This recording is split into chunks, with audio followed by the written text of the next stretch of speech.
तो अब हम पढ़ेंगे ऋणी प्रत्यय के बारे में। पहले हमने तव्य तनियर वगैरह या तृणया वाले ये पढ़ लिए। अब हम पढ़ेंगे ऋणी प्रत्यय के बारे में। तो देखिए, कर्ता अर्थ में ग्रह आदि धातुओं से ऋणी अर्थात इन प्रत्यय का योग किया जाता है। ऋणी में क्या होता है, इन शेष बचता है। तो कर्ता अर्थ में मतलब जो कर्ता है उसके अर्थ में ग्रह आदि धातुओं से, जो ग्रह आदि धातुएं हैं उनसे ऋणी प्रत्यय का योग किया जाता है, अर्थात उनसे हम क्या करते हैं, ऋणी प्रत्यय का प्रयोग करते हैं उनमें। ग्रह धन्यणी तो ग्रहीण ग्राही, स्थाधन्यनी स्थायिन स्थायी, साल धन्यणी सालिन साली, दाधन्यनी दाइन दाई। तो इस प्रकार से हमने देखा, यहाँ पर हमने ऋणी प्रत्यय का प्रयोग किया। अब है कर्तृवाचक णबुल तथा त्रच प्रत्यय। कर्ता अर्थ में किसी भी धातु से णमुण का बू तथा त्रच का त्रि प्रत्ययों का योग किया जाता है। मतलब कर्ता अर्थ में हम क्या करते हैं, किसी भी धातु से णबुल का क्या बचेगा, बू शेष रहेगा और त्रच का त्रि शेष रहेगा। इन प्रत्ययों का प्रयोग करते हैं। बू का अर्थ होता है अक और णबुल के लगने पर धातु के अंत में स्थित स्वर की वृद्धि होती है। स्वर क्या हो जाता है, बड़ा हो जाता है, जैसे दीर्घ होना बोलते हैं। तथा उपदा स्थित लघु वर्ण का गुण होता है और जो छोटा वर्ण है उसका क्या हो जाता है, गुण हो जाता है। उदाहरण के लिए देखिए, पच णबुल, तो णबुल का क्या शेष रहेगा, अक, बू का अक हो जाता है, अक आदेश हो जाता है। पच में हम अब यहाँ पे छोटा आ है तो छोटा आ का बड़ा हो जाएगा, दीर्घ हो जाएगा, तो क्या बन जाएगा, पाच कहा।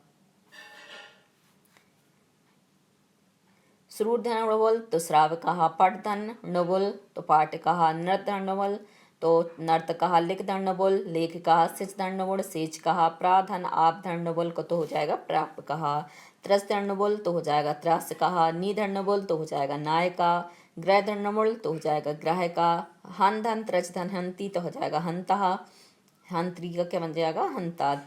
जी धन त्रच का हो जाएगा जेत्री, जेत्री का जेता, श्रुधन त्रच का श्रोत्रु, श्रोत्रु का श्रोता। तो इस प्रकार से ये बन जाते हैं। निधन त्रच तो नेत्री का नेता, दाधन त्रच धन दात्री तो दात्री का दाता, क्रीधन त्रच कर्ती का कर्ता, कथधन त्रच कथित्री का कथिता, वजधंत्री तो वक्त्री का हो जाएगा वक्ता। अब कृतिन प्रत्यय में ती शेष रहता है। भाववाचक संज्ञा बनाने के लिए धातु के साथ कृतिन ती प्रत्यय का प्रयोग होता है। मतलब जब हम भाववाचक संज्ञा बनाते हैं तो उस समय हम कौन से प्रत्यय का प्रयोग करते हैं, कृतिन। कृतिन का क्या शेष रहता है, ती। कृतिन प्रत्यांत शब्द नित्य स्त्रीलिंग होते हैं और जो कृतिन प्रत्यांत शब्द होते हैं हमेशा कैसे होते हैं, स्त्रीलिंग ही होते हैं। इनका प्रयोग स्त्रीलिंग में ही किया जाता है।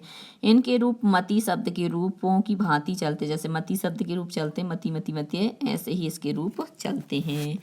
श्रुधन कृतिन श्रुति, भीधन कृतन भीति, क्रीधन कृति कृति, भजधन कृति भक्ति ही, द्रस्थन कृतन दृष्टि ही, मंधन कृतिन मति ही, बूधन कृतन बुद्धि ही, पचतन कृतिन उक्ति ही, पच का उक्त हो जाता है, जैसे पस का दृष्ट हो जाता है ऐसे ही।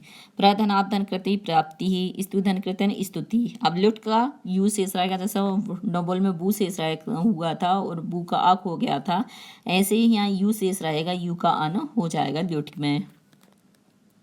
भाववाचक संज्ञा बनाने के लिए धातुओं से लोट यू अन प्रत्यय का प्रयोग किया जाता है। हम क्या करते हैं, अन प्रत्यय का प्रयोग करते हैं। इस प्रत्यय के यू अन को धातु के साथ जोड़ा जाता है। लुट प्रत्यांत शब्द प्राय नपुंसकलिंग में होते हैं और लुट का प्रयोग हमें ये कहाँ देखने को मिलेगा, अधिकांश आपको नपुंसकलिंग में ही, क्योंकि लुट प्रत्यय का अर्थ भाव होता है। इनके रूप फल शब्द के रूपों की तरह चलते हैं, वो मति की तरह चलते हैं और ये आपके कैसे चलेंगे, फल की तरह, फलम फले फलानी, फलम फले फलानी, ऐसे ही। उदाहरण के लिए भूधन लुट, लुट का यू शेष रहा, यू का अन हो गया, यू को अनादेश हुआ तो क्या बन गया, भवनम। पाधन लुट तो यू का अनादेश पानम, श्रुधन लुट यू का अनादेश श्रवणम, गमधन लुट का यू का अनादेश गमनम, पठधन लुट का यू का अनादेश पठनम, लिखधन लुट तो लेखनम, दाधन ल्यूट दानम, भजधन ल्यूट भजनम, हनधन ल्यूट हननम, ग्रहधन ल्यूट ग्रहणम, यजधन ल्यूट यजनम, गणधन ल्यूट गणनम, पालधन ल्यूट पालनम, सेवधन ल्यूट तो हो जाएगा सेवनम। अब आते हैं इसी के अभ्यास कार्य पे। उदाहरण के लिए सबसे पहले दिया हुआ है यहाँ पर उदाहरण मनुस्मृत्य पदेषु प्रयुक्तान प्रकृति प्रत्ययान लिखत। उदाहरण का अनुसरण करते हुए पदों में प्रयुक्त प्रकृति प्रत्यय लिखिए। पहले दिया है पदम, फिर दिया है प्रकृति, फिर दिया है प्रत्यय। पद क्या हो गया गति, प्रकृति क्या हो गई उसका मतलब धातु गम, प्रत्यय क्या हो गया कृतिन।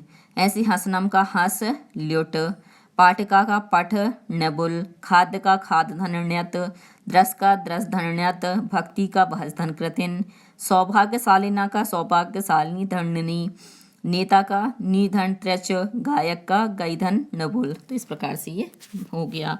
अगला प्रश्न है कि अधोलिखित प्रत्यानाम प्रयोगण पंच पंच पदानी रचित्वा स्व पुस्तकासु लिखत। अधोलिखित प्रत्ययों के प्रयोग से पांच पांच पदों की रचना करके अपनी पुस्तक में लिखो। तो आपको क्या करना है, त्रच कृतिन नबुल ल्युट यत, जो अभी हमने पहले पढ़े थे, इनसे वाक्यों को बनाना है और बना करके अपनी उत्तर पुस्तिका में लिखना है। त्रच का जैसे हम नेता ले सकते हैं, तो नेता का एक सेंटेंस मैं आपको बना के बता रही हूँ। सहा भारतस्य नेता अस्ति, वह भारत का नेता है। कृतिन का ती शेष रहेगा, नवल का अक हो जाएगा, तो सहा गाय का अस्ति, अन का सा हसनम मतलब वह हंसती है, ऐसे हम बना सकते हैं। यत का या शेष रहेगा, तो सहा दृश्य योग्य हस्ती, वह देखने की योग्य है। ऐसे ही आप पांच पांच बना लेना, मैंने एक एक आपको बता दिए हैं। अधोलिखित वाक्येषु स्थूल पदेषु कः प्रत्यय प्रयुक्त इति कोष्ठ के चित्वा लिखत। अधोलिखित वाक्यों में स्थूल पदों में कौन सा प्रत्यय प्रयोग किया गया है, ऐसा कोष्ठक के द्वारा चुन करके लिखो। सज्जना नाम उक्ति पालिनी, सज्जनों की उक्ति पालिनी योग्य है, तो यहाँ पे आ जाएगा आपका उक्ति में कृतिन प्रत्यय। सेच का क्षेत्रम सिंचती, जो किसान होता है वह क्या करता है, खेत को सींचता है, तो इसमें आ जाएगा सेच का में नवुल प्रत्यय। श्रावक का कथाम श्रावयति, श्रावक कथा को सुनाता है, तो यहाँ पे आ जाएगा आपका नवुल प्रत्यय। अका प्रत्यय अका है, अका शेषरी या तो नवुल का अक हो गया। भक्ता भक्तिम करोति, भक्त भक्ति को करता है, तो यहाँ पे भक्ति में आ जाएगा कृतिन प्रत्यय। अगला प्रश्न है शुद्ध रूपम चित्वा लिखा, शुद्ध रूप को चुनकर लिखो। गम धन कृत्या गति ही, दादन त्रचा दात्री ही, नीधर्णवुल नायकः, त्रसधन नृत नर्तनम, द्रस्थन्युट दर्शनम। अब आते हैं हम तद्धित प्रत्यय पर। संज्ञा विशेषण तथा कृदंत आदि प्रतिपादिक शब्दों के साथ लगकर अर्थ परिवर्तन करने वाले प्रत्ययों को तद्धित प्रत्यय कहते हैं। क्या कह रहे हैं, संज्ञा अर्थात नाम, विशेषण अर्थात संज्ञा की विशेषता को बतलाने वाले विशेषण, तथा कृदंत आदि प्रतिपादक शब्दों के साथ लगकर अर्थ को बदलने वाले प्रत्ययों को हम क्या कहते हैं, तद्धित प्रत्यय कहते हैं। पहले हमने कृत पढ़े थे, अब हम कौन से प्रत्यय पढ़ रहे हैं, तद्धित। तद्धित प्रत्यय शब्दों में कारक विभक्तियां लगती हैं, इनमें क्या होगा, कारक और विभक्तियों का प्रयोग किया जाता है। विभिन्न अर्थों में प्रयुक्त होने वाले तद्धित प्रत्यय अनेक हैं। कतिपय प्रमुख तद्धित प्रत्ययों का परिचय यहाँ दिया जा रहा है, मतलब बहुत सारे हैं, जिनमें से कुछ का हम यहाँ पर प्रयोग करेंगे, उनको पढ़ेंगे।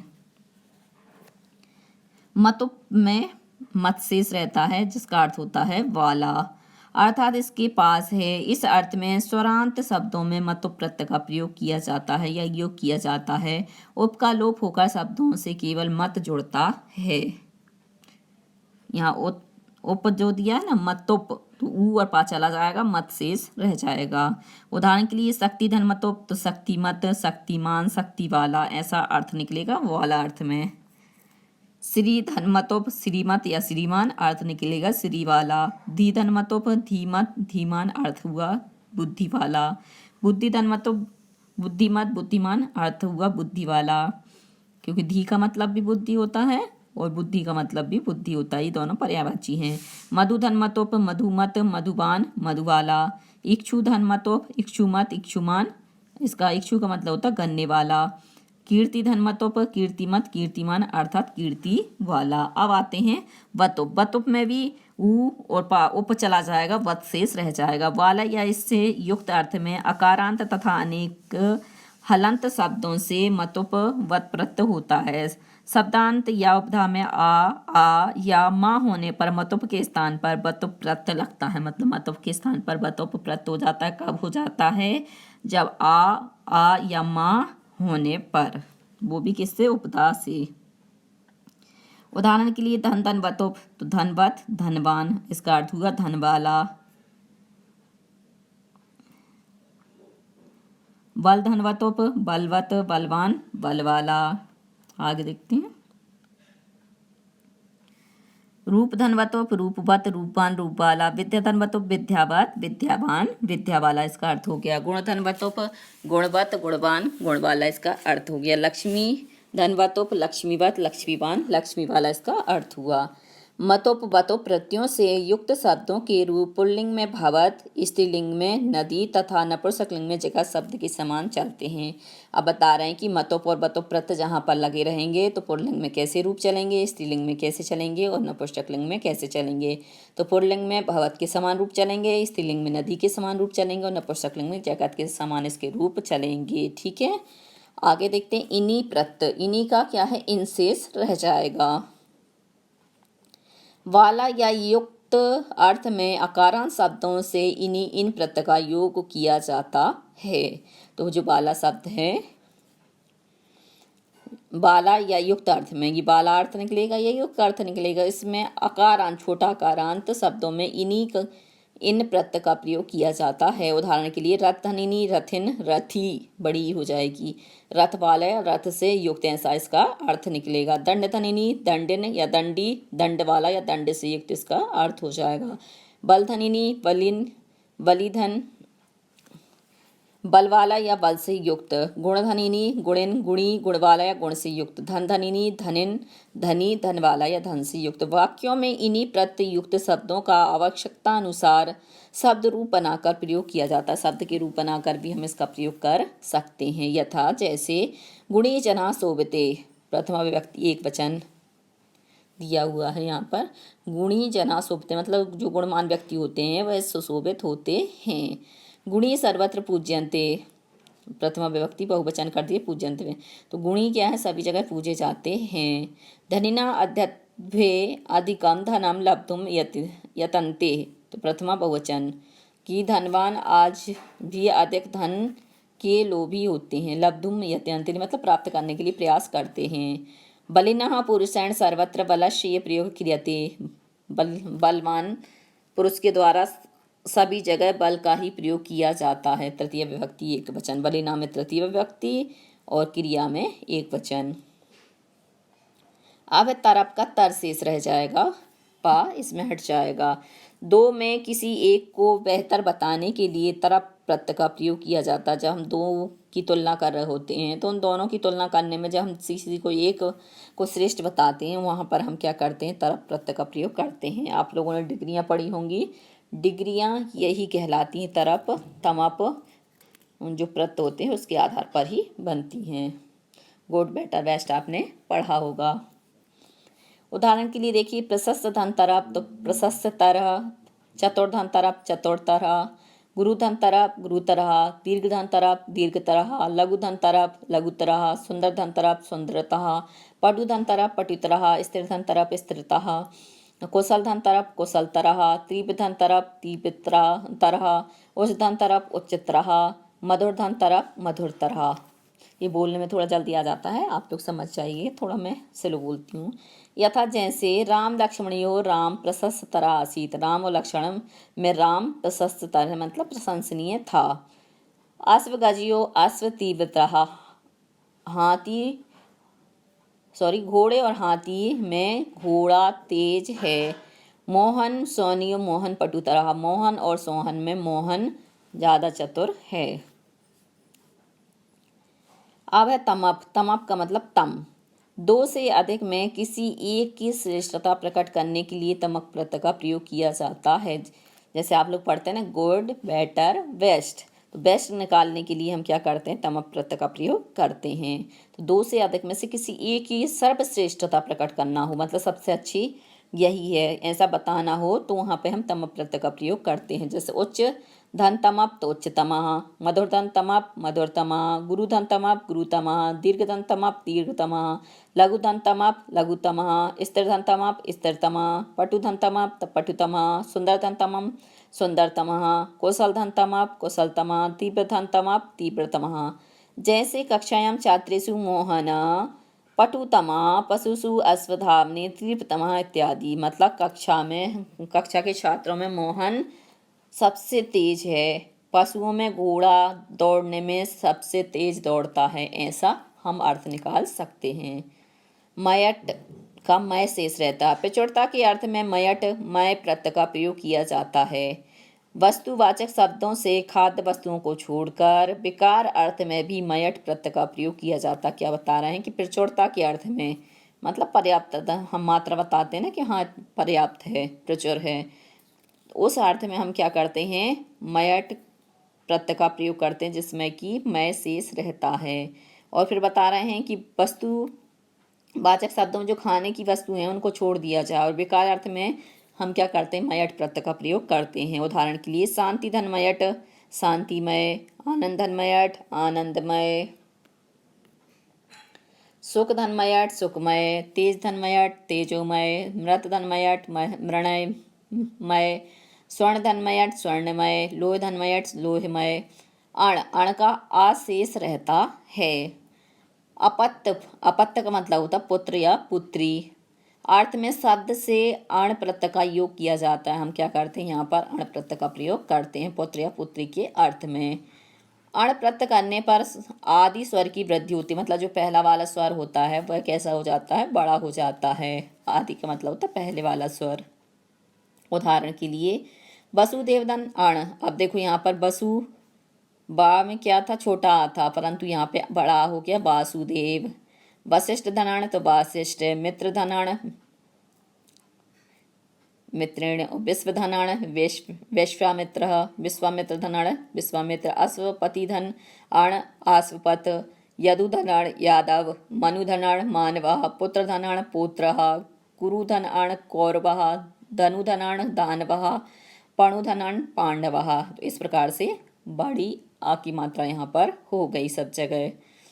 जैसे वासुदेव कृष्ण पूज्य अस्ति, वासुदेव कृष्ण पूज्य हैं। भाव में भी अण प्रत्यय होता है। मतलब भाववाचक जो संज्ञा जहाँ पर निकालते हैं हम, वहाँ पर भी क्या हो जाता है, भाव के अर्थ में भी अण प्रत्यय हो जाता है। कौशल धनाण कौशलम, गुरुधनाण गौरवम, शिशुधनाण शेषवम, मृदुधनाण मार्दवम, लघुधनाण लाघवम। तो यहाँ पर भी क्या हो गया, भाव निकल रहा है। कुशल है, गौरवता, शैशवावस्था, लघुपन, इन सब में भी क्या है, भाव अर्थ में हमने अण प्रत्यय का प्रयोग किया। यथा जैसे कर्मसु कौशलम शोभनम अस्ति, कर्म में कुशलता अच्छी है। अब आते हैं ठक प्रत्यय पर। ठक का एक शेष रहता है। जैसे लवण का अकशेष रहता है, यू का अंशेष रहता है, ऐसे ही ठक का एक शेष रहता है। शब्दों के भाव अर्थ में ठक प्रत्यय का विधान किया जाता है। जो शब्द हैं उसका भाव अर्थ में यदि हम प्रयोग करते हैं तो ठक प्रत्यय का ही प्रयोग किया जाता है, ऐसा नियम है। ठक का एक हो जाता है तथा शब्द के आदि स्वर की वृद्धि हो जाती है। जैसे पहले हो गई थी ना अण प्रत्यय में, ऐसे ही एक प्रत्यय में भी आदि स्वर कैसा हो जाएगा, दीर्घ हो जाता है, अर्थात बड़ा हो जाता है। उदाहरण के लिए वाच धन ठक तो वाचिकः, शरीर धन ठक शारीरिक, वच धन ठक धार्मिकः, धर्म धन ठक धार्मिका, कर्म धन ठक कार्मिका, नगर धन ठक नागरिका, भूत धन ठक भौतिका, अध्यात्म धन ठक आध्यात्मिका। अब आते हैं अगले इतच। इतच का क्या शेष रहेगा, इतचा चला जाएगा हलंत वाला। सहित या युक्त अर्थ में तारक आदि शब्दों से इतच प्रत्यय का योग किया जाता है, अर्थात प्रयोग किया जाता है। या तो सहित अर्थ निकलेगा या युक्त अर्थ निकलेगा, वहाँ पर हम क्या करेंगे, इतच प्रत्यय का प्रयोग करेंगे। उदाहरण के लिए तारक धन इतच, ये तारक शब्द बताया इनने, तारक आदि।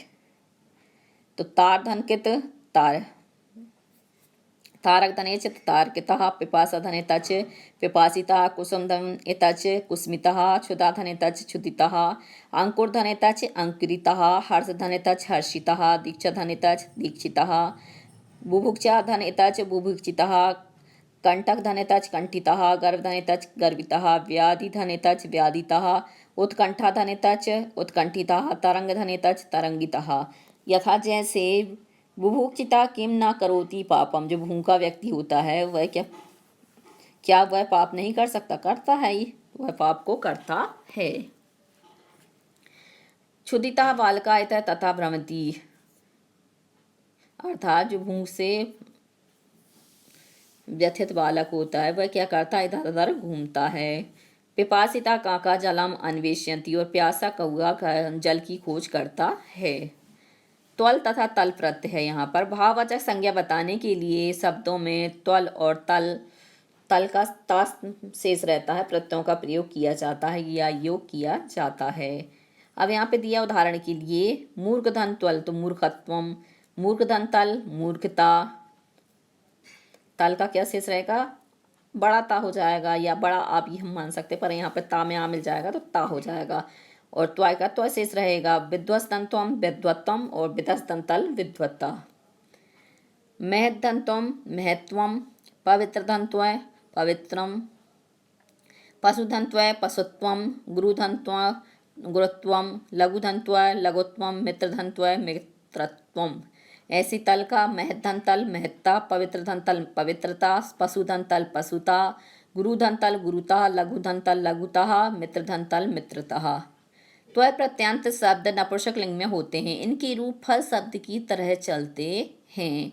ता प्रत्यांत शब्द स्त्रीलिंग में होते हैं। इनके रूप रमा शब्द की तरह चलते हैं, मतलब जो रमा के शब्द बनते हैं स्त्रीलिंग में ऐसे ही इसके चलते हैं।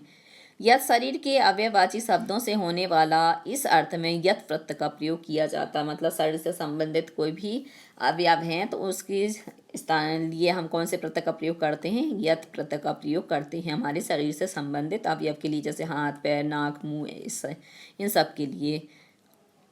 कंठ धन यत तो हो गया कंठे भव कंठेयम, दंत धन यत दंते भव दंतेयम, ओष्ठ धन यत उष्टे भवम ओष्टेयम। तो ये हमारा गला दांत ओंठ इनके लिए प्रयोग किया गया है। थाल का था शेष रहता है। किम आदि सर्वनामों से प्रकार अर्थ में थाल प्रत्यय का प्रयोग किया जाता है या योग किया जाता है। थाल का था शेष रहता है, मतलब था ही बचता है। यद धन थाल यथा, तद धन थाल तथा, सर्वधन थाल सर्वथा, उभय धन थाल उभय था। ये क्या है? सब सर्वनाम हैं। अब तसिल प्रत्यय। प्रयाग धन तसिल प्रयागतः, पंचमी विभक्ति के अर्थ में तसल प्रत्यय का प्रयोग होता है, मतलब जो पंचमी विभक्ति है उसके अर्थ में हम तसिल प्रत्यय का प्रयोग करते हैं। तसिल का केवल तस भाग बचता है, मतलब तसिल में सिर्फ तस शेष बचता है। तसिल प्रत्यय जोड़ने पर जो शब्द बनते हैं वे अव्यय होते हैं, मतलब बदलते नहीं है, इसलिए अव्यय कहलाते हैं। जब कोई वस्तु या किसी व्यक्ति स्थान से अलग होते हैं तो उस स्थान में पंचमी विभक्ति का प्रयोग होता है। हमने पढ़ा था कि पंचमी पृथक होने के अर्थ में होती है, तो यहाँ पर भी बताएं कि जब कोई वस्तु या व्यक्ति किसी स्थान से अलग होता है तो वहाँ पर पंचमी विभक्ति का प्रयोग किया जाता है। जैसे देवदत्तः प्रयागात काशीम गच्छति, देवदत्त प्रयाग से काशी को जाता है। तो अब क्या है, प्रयाग राज्य से अलग हो गया, काशी को जा रहा है, इस कारण से यहाँ पर पंचमी विभक्ति हो गई। और कौन से प्रत्यय का प्रयोग किया गया? तसिल। वाक्य में देवदत्त प्रयाग से अलग हो रहा है, अतः प्रयाग में पंचमी हुई। प्रयागात के स्थान पर प्रयागतः तसिल प्रत्यांत का भी प्रयोग हो सकता है। जैसे पंचमी पदानी तसिल पदानी, ग्रामात् ग्रामतः, वृक्षात् वृक्षतः, वाराणस्याः वाराणसीत्, नवदिल्ल्या नवदिल्लीत, तस्मात् ततः, तस्मात् इतः। अब इनके वाक्य कैसे बनेंगे? ग्रामतः वनम दूरे नास्ति, गांव से वन दूर नहीं है। ये हमने प्रत्यय का प्रयोग किया इसलिए हमने क्या कर दिया? ग्रामतः। और यदि हम पंचमी विभक्ति का प्रयोग करते तो ग्रामात् वनम दूरे नास्ति ऐसा भी प्रयोग कर सकते थे। वृक्षतः पत्राणि पतन्ति, तो यहाँ पे हम ऐसा भी कर सकते वृक्षात् पत्राणि पतन्ति, परंतु हमने प्रत्यय का प्रयोग किया है इसलिए वृक्ष से पत्ते गिरते हैं। वाराणसीत प्रयागः पश्चिमे वर्तते। वाराणसी से प्रयाग पश्चिम में है।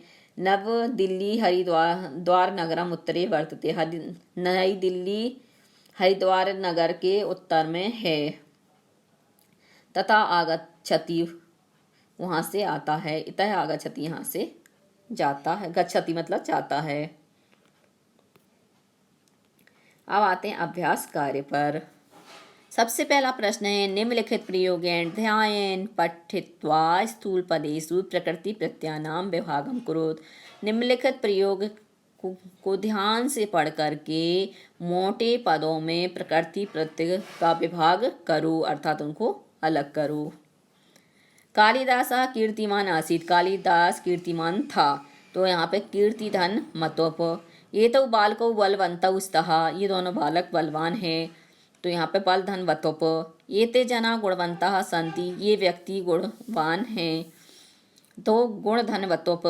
धनी सर्वत्र समादरम प्राप्नोति। धनी व्यक्ति सभी जगह आदर को प्राप्त होता है। तो यहाँ पे आ जाएगा समधन आधन तरफ। बलिनो अन्यायम न सहयत। बलवान अन्याय को नहीं सहते हैं। जो बलवान व्यक्ति होते हैं वे अन्याय को नहीं सहते हैं। तो यहाँ पे आ जाएगा अन्य धन यत। गुणिनः आत्मश्लाघा न कुर्वन्ति। मतलब जो गुणी व्यक्ति वो होते हैं वे अपनी प्रशंसा नहीं करते हैं। तो गुण धन ऋणी। पिता आकाशात श्रेष्ठतः। पिता आकाश से श्रेष्ठतर हैं। तो श्रेष्ठ धन तरप। धात्री मातृ अपि गंभीर तरह। तो यहाँ पे गंभीर तरह में गंभीर धन तरप। कदली फलम आम्रात मधुरतमम। मतलब कदली फल आम से मीठा है। तो मधुर धन तमप। हिमालय भारतस्य उच्चतमा पर्वत अस्ति। हिमालय भारत का सबसे श्रेष्ठ पर्वत है। तो उच्च धन तमप। अगला प्रश्न है प्रत्ययम संयोज्य पद निर्माणम कुरुत। प्रत्यय को प्रयोग करके पद का निर्माण करो। श्री धनवतोप श्रीमती। शक्ति धनवतोप शक्तिवान। धन धनवतोप धनवान। बल धनवतोप बलवान। गुरु धन तल गुरुता। क्योंकि तल में हमने देखा था बड़ा ता हो जाएगा। सुंदर धनमयट तो सुंदरमय। पटुधन तमप तो पटुतमः। मृधन मृण्यमयट तो मृणम्य वर्ण आ जाएगा यहाँ पर। वसुधन तो वासुदेव। धर्मधन ठक धार्मिका। मित्रधन तल मित्रता। विध्वस्तन त्वम तो विध्वस्तम। त्वा था मैंने त्वम बोल दिया। प्रश्न नंबर 3 कोष्टके दत्तई पदई रिक्त स्थानानि पूर्यात्। कोष्टक में दी हुई पद से रिक्त स्थान की पूर्ति कीजिए। धर्मेंद्र बालाभ्याम प्रशस्त रहा। यहाँ पे धर्म बाला से क्या है, बाला के द्वारा श्रेष्ठतर है, प्रशंसनीय है। राज्ञ दशरथस्य राजगुरु आसीत। वासिष्ठ वशिष्ठ की जगह क्या आएगा वासिष्ठ। वासिष्ठ राजा दशरथ के राजगुरु थे। बालिकासु माया चतुर्थमा। बालिकाओं में माया चतुर्थम है। पांडवानाम युद्ध कौशलम दर्शनीयम आसीत। पांडवों का युद्ध कौशल देखने योग्य था। खालिस्तान आभूषणम बहुमूल्यम भवति। तो स्वर्णमयम आभूषणम बहुमूल्यम भवति। स्वर्णमय आभूषण बहुमूल्य होते हैं। रावणः आसीत। तो रावणः दानवा आसीत ऐसे भी कर सकते हैं। रावण दानव था। खालिस्तान जना औषधिम सेवते। तो व्याधितः जना औषधिम सेवते। व्याधि व्यक्ति क्या करता है औषधि की सेवा करता है, मतलब औषधि लेता है। सेवते मतलब लेना। बालिकासु चंद्रकला मधुरतम वदति। बालिका में चंद्रकला मधुरतम है। बालिकेषु विजयस्य टंकण गति तीव्रतमा। मतलब बालिकाओं में विजय की टंकण गति तीव्रतम है, मतलब श्रेष्ठ है टंकण की गति। अगला प्रश्न है विशेष विशेषण परस्परम योज्यत। विशेष विशेषण को आपस में मिलाइए। तो 2 सारणी दी। एक में दिया है कीर्तिमान उत्तमः उच्चतमा लोहमयी। अगले में दिया है मंजुषा पुरुषः कार्यम पर्वतः। तो कीर्तिमान पुरुषः, उत्तमम कार्यम, उच्चतमः पर्वतः, लोहमयी मंजुषा। मंजुषा मतलब पेटी। अगला प्रश्न है प्रश्न नंबर 5 उदाहरण मनुष्यत प्रकृति प्रत्यय विभागम कुरुत। उदाहरण का अनुसरण करते हुए प्रकृति प्रत्यय का विभाग करो। यथा जैसे धीमान धी धन मतुप। मधुरधन तमप तो मधुरतम। तीव्र तरा का हो जाएगा तीव्र धन तरप। वासुदेव का वसुदेव धन अण। कार्म का कर्मधन ठक। दंत्यम का दंत धन यत। मृण्मय का मृधन मयट। पिपासिता का पिपासा धन तच। लघुता का लघु धन तल। वीरतमा का वीर धन तमप। नदीता का नदी धन इतच। अगला प्रश्न प्रश्न नंबर 6। अधोलिखितेषु शब्देषु तस्ल प्रत्ययम संयोज्य वाक्य रचना करोत। यहाँ पर लिखी हुई शब्दों में तस्ल प्रत्यय का प्रयोग करके वाक्य की रचना करो। पर्वतः, नगरम, भूमि, भानु, नदी। जैसे पर्वतः तो पर्वतात नदी नद्या। पर्वतात ये हमने बनाया शब्द। गंगा हिमालय पर्वतात निस्सरति। दिल्ली नगरम श्रेष्ठतमः अस्ति। भूम्यात् जलः निस्सरति। भानवात् प्रातः भवति। नद्यात् जलः प्रवहति।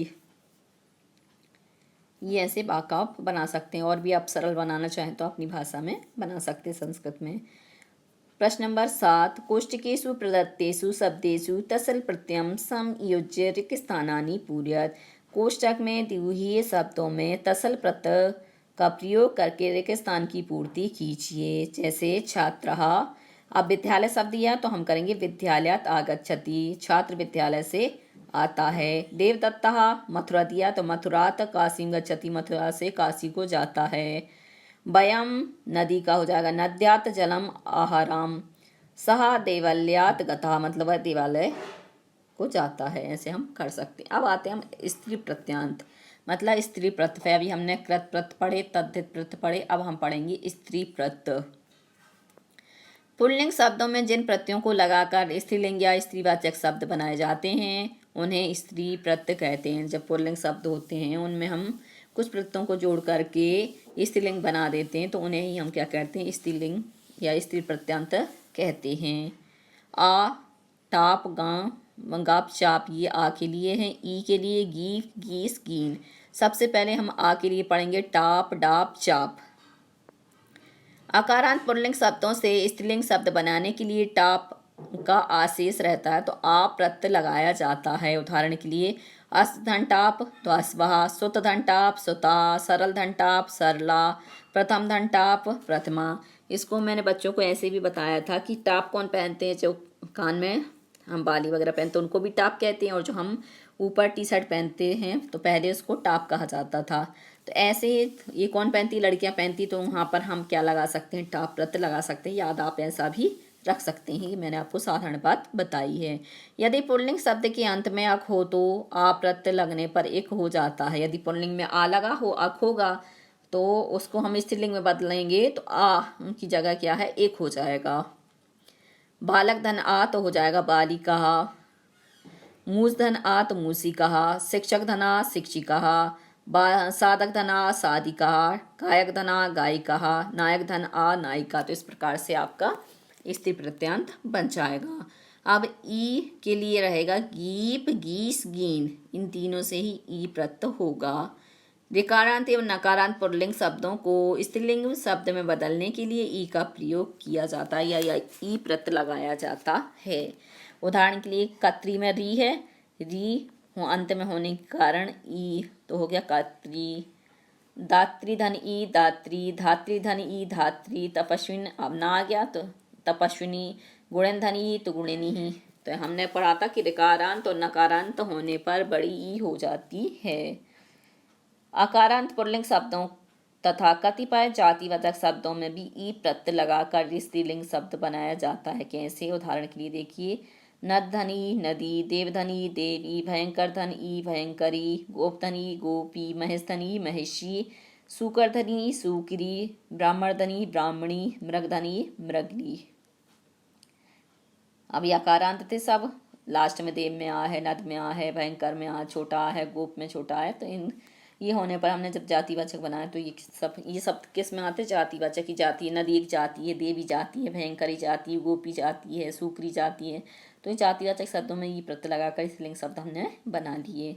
अब आते हैं द्विगु समास का अंतिम शब्द यदि अकारांत है तो ई प्रत्यय लगता है।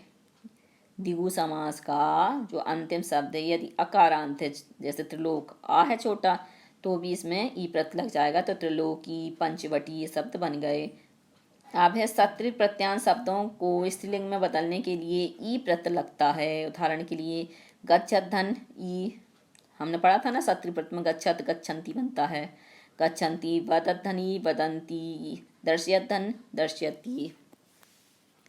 इसके अतिरिक्त भी ई प्रत्यय के योग से स्त्रीलिंग शब्द बनाए जाते हैं। श्रीमत धनी श्रीमती, भवत धनी भवती, गतवत धनी गतवती। जाया अर्थ में पुल्लिंग शब्दों से गीस ई प्रत्यय लगाया जाता, गीस का ई शेष रहता है।